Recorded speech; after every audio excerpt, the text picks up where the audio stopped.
Okay so bird eye view series overview series में अब बारी है ऑडिट का चैप्टर नंबर 6 यानी कि ऑडिट डॉक्यूमेंटेशन के बारे में बात करने वाला इस वीडियो में। ओवरव्यू सीरीज 100% कवरेज नहीं होता है, ओवरव्यू रिवीजन हो जाता है। चलिए शुरुआत करते हैं। Definition audit documentation refers to the record of audit procedures performed, audit evidence obtained and conclusion reached by the auditor. क्या क्या कि हमने ऑडिट जो ऑडिट प्रोसीजर्स लगाए उसमें जो एविडेंस मिले और उससे हमने क्या कंक्लूजन फॉर्म किया, ये सारी बातें हम कहाँ लिखते हैं? ऑडिट डॉक्यूमेंटेशन में डॉक्यूमेंट करते हैं लाला। और क्या क्या करते हैं? often called working papers or working papers, it serves as the foundation of audit quality, reliability and accountability। उससे हमें ऑडिट की क्वालिटी पता चलती है, ऑडिट पे हम रिलाई कर पाते हैं और हमारी जिम्मेदारी भी बनती है। दिखा देते हैं ना कि भाई यहाँ ये इस दिन पे हमने ये काम किया था, तो वो डॉक्यूमेंट करने का काम है। Objectives of audit documentation, audit documentation करना काहे को जरूरी है? ऑब्जेक्टिव क्या क्या है? The primary goals are to support for the audit reports, provide sufficient and appropriate records to substantiate the auditor's opinion and conclusion. कि भाई हमने ये प्रोसीजर्स वगैरह लगाई, इसी वजह से ऑडिटर ने ये ओपिनियन दे पाया उसके ऑडिट रिपोर्ट में, वो दिखाने के लिए। Evidence of compliance demonstrate that the audit was planned execute in line with standards of auditing applicable laws and regulations. जिस लॉज के हिसाब से या फिर अकाउंटिंग स्टैंडर्ड्स या ऑडिटिंग स्टैंडर्ड्स के हिसाब से हमने ऑडिट किया है, वो हम बताएंगे कैसे? हम तो बोल देंगे, वो मान लेंगे? नहीं मानेंगे, तो हमको एविडेंस दिखाना पड़ेगा। और एविडेंस क्या बनेगा? हमारा ऑडिट डॉक्यूमेंट हमारा एविडेंस बन जाएगा। Purpose of audit documentation, purpose क्या है, काय को करते हैं? Audit documentation serves to assist the audit planning, guides the audit team in developing the structure plan. हमने पिछले सालों में एक जैसी एंटिटीज के ऑडिट किए, तो ऑडिट डॉक्यूमेंटेशन में हमने सब लिखा है कि क्या क्या प्रोसीजर्स किया है, क्या क्या क्रिटिकल एरियाज से, सब हमने ऑडिट डॉक्यूमेंटेशन में लिखा है। उसके बाद अगर फिर से वैसी कंपनी हमारे पास ऑडिट के लिए आ रही है, तो हम उसको रिफर करके हमारा नया ऑडिट प्लान भी बना सकते हैं। Facilitate supervision and review, helps team members execute tasks efficiently and ensures accountability. वो क्लाइंट मतलब जो आर्टिकल्स है वो अच्छे से अपना काम करेंगे और डॉक्यूमेंट करेंगे, क्योंकि उनको प्रिंसिपल को रिपोर्ट भी करना पड़ता है। अकाउंटेबिलिटी चेक करता है और डॉक्यूमेंटेशन अकाउंटेबिलिटी प्रमोट करता है। retains significant information, acts as the reference of matters important to future audits। मैंने बताया ना कि भाई क्रिटिकल एरियाज से किस तरीके से हमने डील किया था पिछले ऑडिट में, कि भाई क्या क्या क्रिटिकल एरियाज थे, उस पर हमने क्या क्या प्रोसीजर्स लगाई थी, वो हमें जानना है, हमें याद करना है। फिर से काम आई है उस प्रोसीजर्स का, तो हम क्या करेंगे? उसको रिफर करेंगे, इसलिए हमारी हेल्प हो जाएगी। तो क्या है? रिटेन सिग्निफिकेंट इंफॉर्मेशन, रिटेन करने के लिए भी ऑडिट डॉक्यूमेंटेशन बहुत इंपॉर्टेंट बन जाता है। Enable quality control, supports interval reviews, facilitates external inspections as per SQC 1। हमारी क्वालिटी कैसी थी ऑडिट की, वो भी हम चेक कर सकते हैं ऑडिट डॉक्यूमेंटेशन से। Ensures regulatory compliance, meets legal and professional requirements during investigations and regulatory inquiries. अगर मान लो न करे नारायण અને તમે કોઈ કંપનીનું ઓડિટ કર્યું, मतलब કંપનીનું ઓડિટ કર્યું અને એમાં કંઈ ગડબડ નીકળી, એમાં ન કરે નારાયણ, તો તમારા માટે જે તમારી ઉપર ઇન્ક્વાયરી થશે, ઇન્ક્વાયરી अगर हम पे किसी ने बिठाई है, तो हम बता सकते हैं कि देख लो भाई, जितने लॉज थे, जितने ये स्टैंडर्ड्स ऑफ ऑडिटिंग थे, ये सबको मैंने कंप्लाई करके, मैं तो एकदम सच्ची नीयत से मैंने ऑडिट किया था, वो मैं प्रूव कैसे कर पाऊंगा? ऑडिट डॉक्यूमेंटेशन है तो इसीलिए। ठीक है, तो इंक्वायरी से भी बच पाओगे अगर ऑडिट डॉक्यूमेंटेशन में सब कुछ अच्छे से रिपोर्ट किया, डॉक्यूमेंट किया है तो। Form, content and extent of documentation, size and complexity of the entity, larger and more complex organizations require detailed documentation। मतलब बहुत ज़्यादा कॉम्प्लिकेटेड है और बड़ी फर्म है, तो भाई तुम्हें पूरा का पूरा डिटेल में डॉक्यूमेंट करना पड़ेगा सारी प्रोसीजर्स वगैरह। Nature of audit procedures, type and depth of procedures, influence and details required. मतलब किस किस कारण की वजह से तुम्हें ऐसा इन्फ्लुएंस हुआ और तुमने कौन सी ऑडिट प्रोसीजर्स लगाई। ठीक है। Risk of material misstatement, high risk necessitate more robust documentation. मतलब अगर बहुत ज़्यादा रिस्क लग रहा है ना, तो भाई बिल्कुल रिस्क नहीं लेने का देवा। जहाँ जहाँ बहुत ज़्यादा रिस्क है ना, सब कुछ A to Z चीज़ें डॉक्यूमेंट करते फिरो कि भाई ये रिस्की एरियाज है, मेरे को रिस्क नहीं चाहिए, तो ये रिस्क एरियाज मेरे को कैसे मिले, कैसे मैंने डील किया, कैसे रिजॉल्व किया, कौन से प्रोसीजर्स अप्लाई किए और मेरा क्या कंक्लूजन आया, मेरा क्या ओपिनियन आया, ये सब की सब चीज़ें हम क्या करेंगे, डॉक्यूमेंट करेंगे। Significance of evidence, more crucial evidence require comprehensive records, identified expectations, deviation and anomalies must well documented. कि हमने ऑडिट प्लान में ना कोई प्रोसीजर सोची थी, उसके बाद कुछ ऐसा हुआ एंटिटी में, हमें ऐसा मिला जिसकी वजह से हमें वो प्रोसीजर चेंज करनी पड़ी, तो वो क्या चीज़ मिली और उसका क्या इम्पैक्ट हुआ कि तुमने प्रोसीजर्स चेंज कर दी, और वो प्रोसीजर जो चेंज की वो क्यों बेटर है पिछली प्रोसीजर से, ये सारी चीज़ें हम क्या करेंगे, डॉक्यूमेंट करेंगे। हाँ, audit methodologies, the tools and systems used by the audit team impact the audit documentation, क्या क्या टूल्स वगैरह यूज़ किए, क्या क्या टूल्स, क्या क्या ऑडिट प्रोसीजर्स तुमने यूज़ किए, वो भी हम डॉक्यूमेंट करेंगे। की elements of documentation, nature, timing and extent, detail records of audit procedures performed, results of procedures, क्या एविडेंस, मतलब प्रोसीजर अप्लाई करके क्या एविडेंस मिले वो भी हमें डॉक्यूमेंट कर, evidences obtain and conclusions reached, significant matters, documents major issues, जो मेजर इश्यूज हुए उसको भी डॉक्यूमेंट करो, and the rationale behind conclusion, मतलब जो कॉम्प्लेक्स, जो मेजर इश्यूज हुए, कॉम्प्लेक्स ट्रांजेक्शन्स थे, वो तुमने कैसे स्टडी किया और उस पर क्या क्या कंक्लूजन है और वो कंक्लूजन पे क्यों पहुंचे तुम, उसका रीजन, उसका रैशनल भी डॉक्यूमेंट करो। प्रोफेशनल जजमेंट की डिसीजंस एंड देयर जस्टिफिकेशंस, कि भाई कहीं बहुत सारी जगह पे ऑडिट में हमें प्रोफेशनल जजमेंट एक्सरसाइज करने का परमिशन है, तो हम प्रोफेशनल जजमेंट एक्सरसाइज करते हैं, लेकिन वो किस बेसिस पे, ऐसे ही तुमने अंधाधुंध देख के कोई गलत डिसीजन तो नहीं लिया ना, कुछ सोच समझ के लिया ना वो डिसीजन, तो वो सोचा समझा, क्या तुमने सोचा और क्या तुमने समझा वो भी डॉक्यूमेंट करो, कि इस वजह से तुमने वो पर्टिकुलर वैसा ही जजमेंट क्यों लिया वो भी तुम्हें बताना पड़ता है।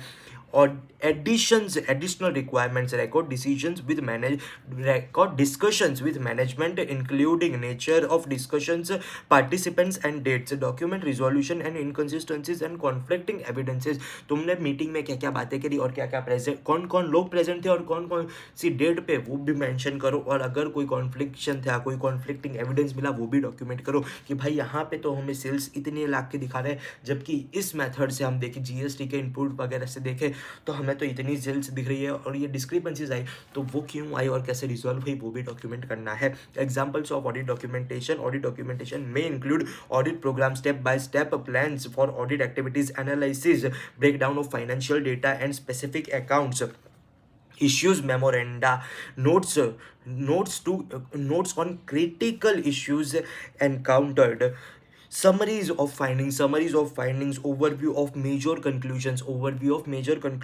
letters of confirmation, third party confirmation and presentation, checklist, tools for tracking audit procedures and compliance,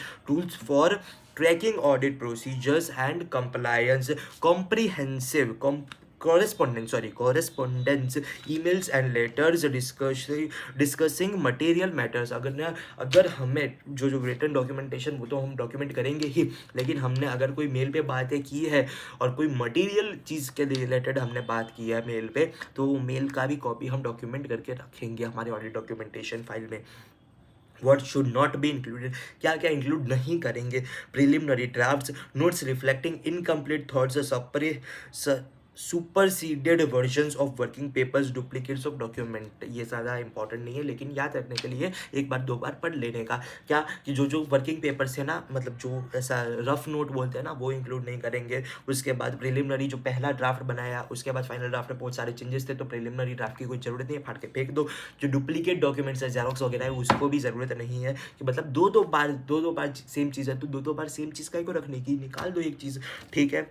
उसके बाद टाइमली प्रेजेंटेशन ऑफ डॉक्यूमेंटेशन, ये बहुत ज़्यादा इंपॉर्टेंट है। डॉक्यूमेंटेशन में be prepared simultaneously with audit work to ensure accuracy and reliability. ऐसा नहीं है कि भाई पहले मैं पूरा ऑडिट कर देता हूँ, उसके बाद याद करता फिरूंगा, उसके बाद मैं डॉक्यूमेंटेशन, नहीं, साथ साथ लेके चलो ऑडिट प्रोसीजर्स को और ऑडिट डॉक्यूमेंटेशन को। जैसे जैसे ऑडिट होता जाता है वैसे वैसे डॉक्यूमेंट भी करते जाओ उस सारी प्रोसीजर्स को। Timely preparation enhances the quality of audit, facilitates effective review of evaluation and evidence before finalising report. देख लो, रिपोर्ट फाइनलाइज करने से पहले एक बार ऑडिट डॉक्यूमेंट के भी ग्रो थ्रू हो जाओ। Timely preparation enhances quality of audit and facilitates effective review and evaluation evidence। जैसे जैसे तुम इफ टाइमली प्रिपरेशन करते हो ना ऑडिट डॉक्यूमेंट पे, तो उसका असर ज़्यादा इंपॉर्टेंट होता है। जैसे ही ऑडिट खत्म होने के बाद तुम सारा इकट्ठा एक बार पहले से बनाना चालू करते हो ना, तो उसमें कई सारी प्रोसीजर्स, कई सारी इंपॉर्टेंट चीज़ें छूट जाती है। इसलिए timely completion of audit documentation is must. Audit file में डॉक्यूमेंट करेंगे, कहाँ पे करेंगे? ऑडिट फाइल में डॉक्यूमेंट करेंगे। डेफिनेशन क्या है? अ फिजिकल और electronic collection of records constituting the audit documentation for a specific engagement, for a specific engagement. Final assembly, final assembly क्या क्या है? Must be completed with in 60 days. कितने दिनों में हो जाना चाहिए? With in 60 days after auditor से रिपोर्ट। ऑडिटर ने यहाँ पे रिपोर्ट साइन करके रिपोर्ट दी, उसके 60 दिनों में, 60 डेज में, 2 महीने में, 2 महीने नहीं लिखना है, 60 डेज लिखना है। 60 डेज में हमें जो है ऑडिट डॉक्यूमेंटेशन का काम खत्म करना ही पड़ता है। ये जो है, ये जो 60 डेज वाली लिमिट है, वो ऐसे 530 ऑडिट डॉक्यूमेंटेशन में नहीं दी है। कहाँ पे दी है? वो SQC 1 में दी है ये 60 डेज वाली limit. To be very precise, SQC 1 में 60 डेज वाली लिमिट है ऑडिट डॉक्यूमेंटेशन की, ठीक है, याद रखना ये चीज़। Include organizing cross references and completing administrative task, खत्म कर दो। Must not involve adding new conclusions और एविडेंसेस। एक बार रिपोर्ट पे साइन कर दी, उसके बाद तुम नए कंक्लूजन्स, नई चीज़ें जो जो तुम्हें मिला वो सब ऑडिट फाइल में डॉक्यूमेंट नहीं करोगे, नहीं करोगे। ऑडिट रिपोर्ट तक, ऑडिट रिपोर्ट साइन करने तक जो जो मिला वो सब इंक्लूड कर दो, लेकिन उसके बाद कुछ भी ऐड मत करना खाली पुकट का, ठीक है। Retention requirements, audit file must be retained for at least 7 years. कितने साल तक हम बचा के रखेंगे हमारी ऑडिट फाइल के थप्पे को? 7 साल, थारा फॉर अ रीजन, ठीक है। For the date 7 years from the date of audit report और ग्रुप ऑडिट रिपोर्ट। मतलब मैंने जिस डेट को रिपोर्ट पब्लिश की, रिपोर्ट पे साइन की, उसके 7 साल तक मैं, या फिर अगर कोई ग्रुप ऑडिट हमारा चल रहा है उसमें मैंने साइन कर दी, लेकिन मेरे ग्रुप ऑडिटर्स के बाकी के लोगों का सिग्नेचर बाकी है, तो उन लोगों ने जब वो रिपोर्ट इश्यू कर दी, जो लास्ट बंदा जिसने रिपोर्ट इश्यू कर दी, उसके बाद के 7 साल तक मैं वो audit document, audit file preserve करके रखूंगा। ओनरशिप ऑफ ऑडिट डॉक्यूमेंटेशन, किसका अधिकार है ऑडिट डॉक्यूमेंटेशन पे? तो जो ऑडिटर है उसका ही अधिकार है, क्लाइंट का अधिकार नहीं है ऑडिट फाइल पे, ठीक है। Audit documentation is property of the auditor, not the client. ये बहुत बार क्वेश्चन आ जाता है। द ऑडिटर में share extracts with the client provided it does not compromise independence, validity and work performed. अगर क्लाइंट रिक्वेस्ट करता है कि भैया प्लीज़ मेरे को ये एक्सट्रैक्ट्स दे दो ना ऑडिट फाइल के तुम्हारे, तो हम क्या करेंगे? वो पहले तो देखेंगे कि ये हमारे इंटरेस्ट में अपोज नहीं करेगा ना, हमारी ऑडिट में कुछ गड़बड़ नहीं करेगा ना। तो इसीलिए हम सारा देख के, इंडिपेंडेंस चेक करके, अगर हमारे काम को कोई आँच नहीं आ रही है ना, तो ही हम वो क्लाइंट को वो एक्सट्रैक्ट पर्टिकुलर प्रोवाइड करेंगे, और हमारे पास पूरा राइट है कि हम उसको मना भी बोल दें कि नहीं दूंगा, ठीक है। क्योंकि ऑडिट फाइल जो है वो किसकी प्रॉपर्टी है? क्लाइंट की प्रॉपर्टी नहीं है, क्लाइंट की प्रॉपर्टी नहीं है, ऑडिटर की प्रॉपर्टी है वो। Documentation of significant matters, example significant matter, risk of material misstatement, ये चीज़ें इंक्लूड करनी है ऑडिट डॉक्यूमेंटेशन में, क्योंकि बहुत ज़्यादा सिग्निफिकेंट है। क्या क्या चीज़ें? Risk of material misstatement, reassessment of audit plans due to new evidence, findings leading to modifications in the audit opinion, situations requiring expert opinion और एडिशनल इन्वेस्टिगेशन। पर्सनल जजमेंट क्या क्या है? Personal judgement, the auditor must document reasoning and subjective conclusions. The auditor must include, must document, क्या document करना चाहिए?